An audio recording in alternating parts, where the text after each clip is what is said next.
Hey guys, I just want to make a quick video. We're tearing into our camper. They had some rot and it just goes on and on and on forever. So I'm under a tarp here, so it's kind of hard to see.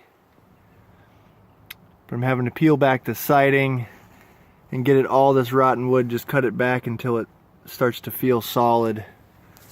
There used to be a big piece that came down and around here that I had to cut off. I'll have to replace.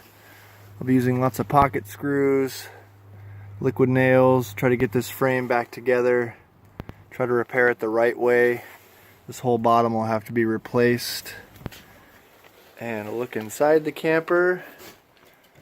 We're taking off all the doors, painting them, gonna paint everything, replace all the old stuff. It's a fun project. So this is day 2. And I have a feeling this is going to last for a few more days. So, any suggestions, please leave them in the comments. We'll see you on the next one.